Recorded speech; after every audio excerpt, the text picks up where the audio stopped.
আৰু তাৰ ফচল আজি চৰকাৰে ভোগ কৰিবলগীয়া হৈছে। তাৰ ফচল অসমবাসীয়ে ভোগ কৰিব লাগিব। একাংশ দল সংগঠনৰ তথাকথিত ভণ্ড নেতাই যেতিয়া চিঞৰ বাখৰ হুলস্থুল কৰি যিকোনো ইস্যুতে মাত মাতিবলৈ আগবাঢ়ি আহে, তেতিয়া আমাৰ সন্দেহ হয়। আজি প্ৰায় এমাহমান পূৰ্বে মামাৰ প্ৰৰোচনাত অসমত আৰম্ভ কৰিবলৈ লোৱা মিয়া খেদা আন্দোলনৰ সময়ত বীৰ লাচিত সেনা নামৰ সংগঠনটোৰ প্ৰশংসাত পঞ্চমুখ হৈছিল অসমৰ মুখ্যমন্ত্ৰী।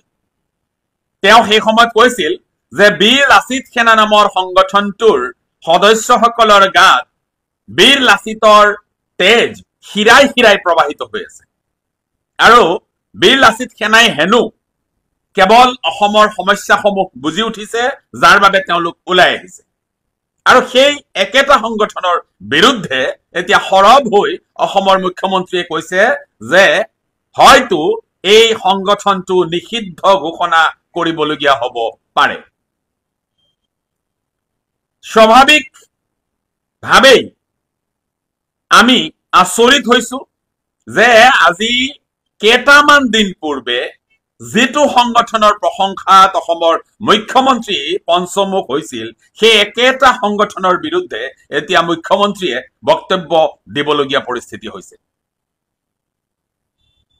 আজি অসমখনৰ যিটো সামগ্ৰিক পৰিৱেশ, সেই পৰিৱেশটোত আমি দেখিবলৈ পালো যে তথাকথিত কিছু দল সংগঠনৰ নেতৃত্বই তেওঁলোকৰ বিলাসী জীৱন যাপন কৰিবৰ বাবে চাণ্ডাৰ যি পন্থা সেয়া অৱলম্বন কৰি তেওঁলোকে গোটেই অসমখনৰ পৰিৱেশটো বিনষ্ট কৰাত আগভাগ লৈছে।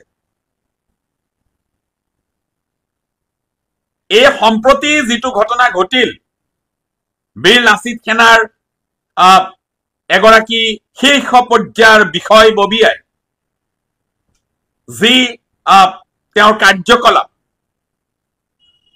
তাৰ যি নমুনা অসমবাসীক দেখুৱালে, তাৰ দ্বাৰা অসমৰ প্ৰতিজন মানুহে ভাবিবলৈ বাধ্য হৈছে যে আচলতে এইসমূহ দল সংগঠনৰ তথাকথিত ভণ্ড নেতাই কেৱল নিজৰ বিলাসী জীৱন যাপন কৰিবৰ বাবে এই সংগঠনসমূহৰ বেনাৰটোক হাতিয়াৰ হিচাপে ব্যৱহাৰ কৰিবলৈ লৈছে নেকি?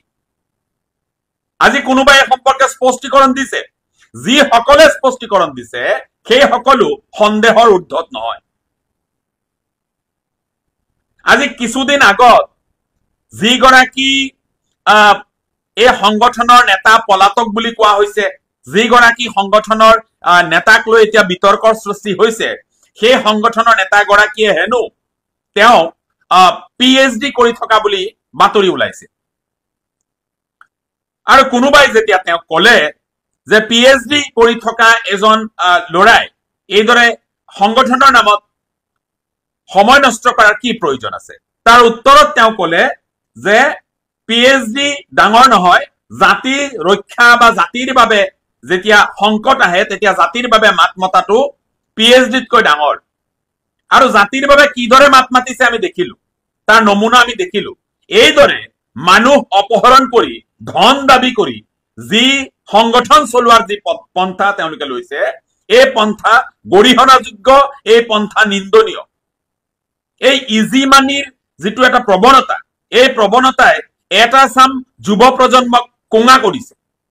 আৰু কৰবাত নহয় কৰবাত যেতিয়া অসমৰ মুখ্যমন্ত্ৰীয়ে তেওঁৰ সহায় হোৱাকৈ কোনোবা বিষয় যেতিয়া তেওঁ উত্থাপন কৰে, সেই বিষয়সমূহত যেতিয়া মুখ্যমন্ত্ৰীৰ সপক্ষে সেই দল সংগঠনসমূহে মাত মাতে, তেতিয়া সেই দল সংগঠনসমূহৰ প্ৰশংসাত মুখ্যমন্ত্ৰী পঞ্চমুখ হৈ পৰে।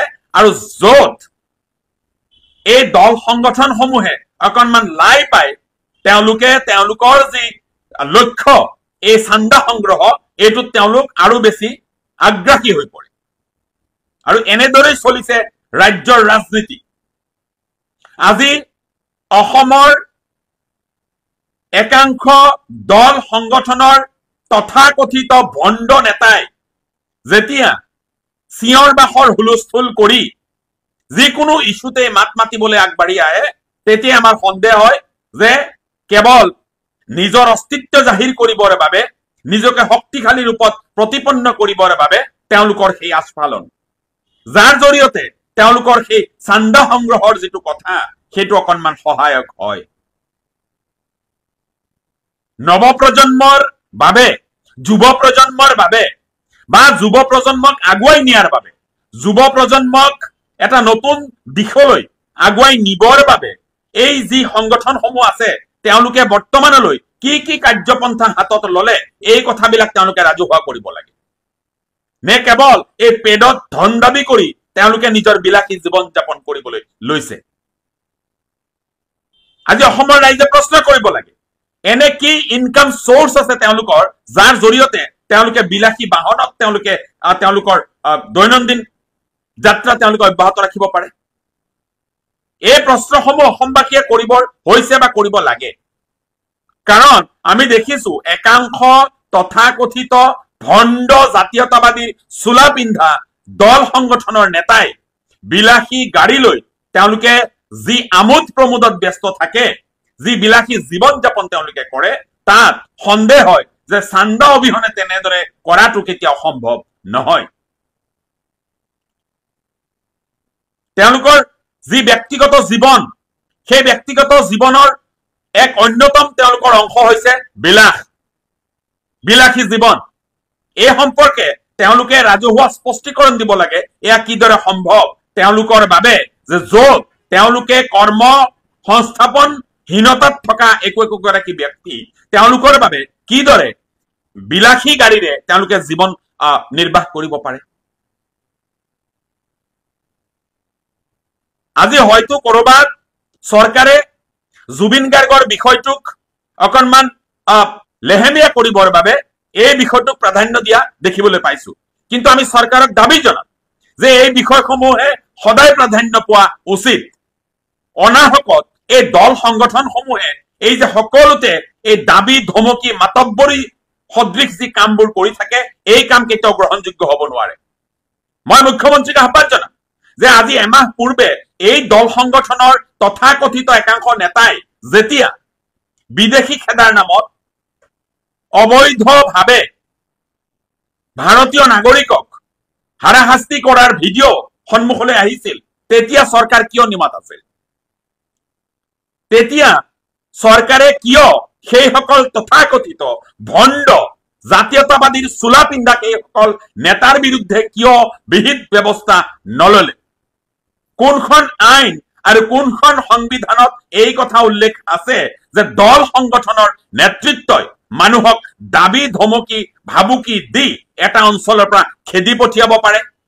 যদি সেয়া আইন বিৰুদ্ধ কাম আছিল তেন্তে কিমানজন নেতাৰ বিৰুদ্ধে, কিমানজন তেনে দল সংগঠনৰ কৰ্মী অথবা নেতাৰ বিৰুদ্ধে চৰকাৰে গোচৰ ৰুজু কৰি বিহিত ব্যৱস্থা গ্ৰহণ কৰিলে তাৰ তথ্য চৰকাৰে ৰাজহুৱা কৰিব লাগে।